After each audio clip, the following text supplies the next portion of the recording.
Grand Humanitarian ni FLM sa Bulacan, ay marami na namang kumontra dyan.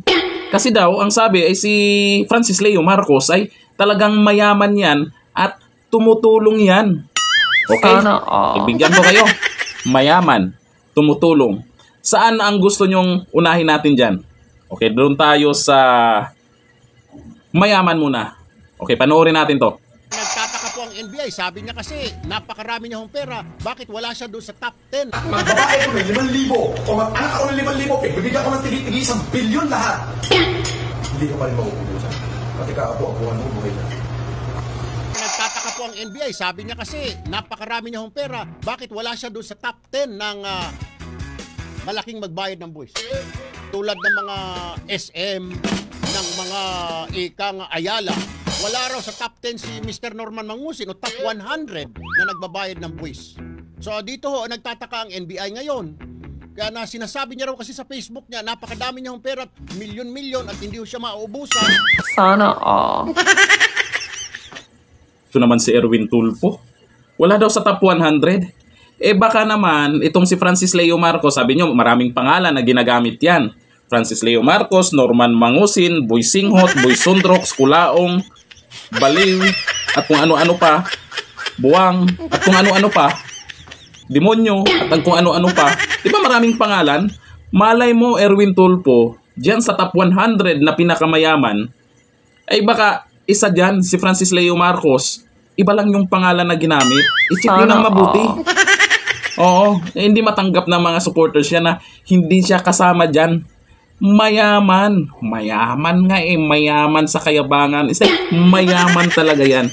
O, dito naman tayo na lagi sinasabi, nakakatulong daw. Tumutulong daw. Oo, tumutulong. Ito yung sinabi niya nakaraan. Bago natin kontrahin yan, ha? Pagbigyan natin yung mga supporters niya na talagang tumutulong dyan sa Bulacan. Oding TV, welcome nyo naman dyan. Ito sabi niya. Wala pong i-announce na magkakaroon po tayo ng napakalaking humanitarian sa lalawigan ng Bulacan. So, ang ibig ko po sabihin, humanitarian grant po yun, grand humanitarian. Kung saan po lahat po ng ating mga kababayan dyan sa Bulacan na malabo ang mata, na mahihirap, na walang capacity na pumunta sa mga optical clinic para magpa-check up at makabili ng kanilang libreng salamin sa mata, yan po ay matatanggap nyo po ng libre. Lahat po yan, sa inyong lahat ng mga Bulakenyo. At syempre doon po sa mga kababayan natin dyan sa Bulacan, mga with disabilities, yung mga crippled, yung mga walang capacity bumili ng wheelchair, mamimigay po tayo ng libreng wheelchair. Unlimited po yan. Opo. So, gusto ko lamang pong pasalamatan ng Filipino Family Club International at syempre ang... Yung nabanggit niya, ano yon? FFCI ba yon? FFCI Foundation?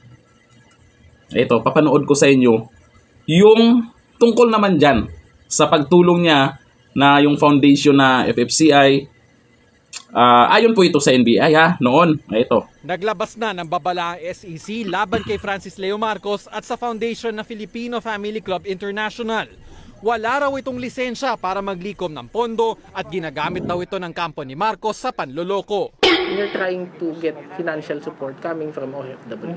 $10, $50. Kasi minsan hindi yan material sa mga OFW natin. Kaya lang, yung willingness natin to help yung mahihirap nating mga kababayan. Una-una, walang accountability yan. Sino nag-a-account?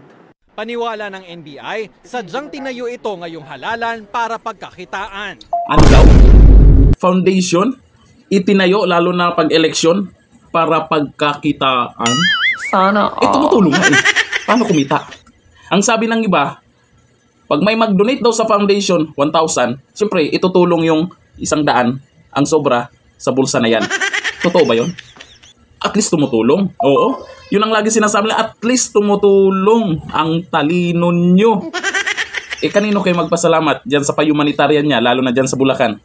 Sa kanya pa rin? Kumita na nga siya. Sa kanya pa rin. Doon po kayo magpasalamat sa mga OFW, na mga bayani nating OFW na nauto pa niya hanggang ngayon, kahit papano may naitulong. Sila talaga yung may naitulong. Siya mismo, bunganga niya nanggaling ha. Nagpasalamat siya sa foundation na yan. Ay sino yung nagpundo? Mga OFW. Yun ang pagkakaalam natin. Ang source ko lang dyan ha, mahina lang naman, galing sa NBI lang naman. Tapos sasabihin nyo, paninira lang. Hoy, gising. Gising. Gising.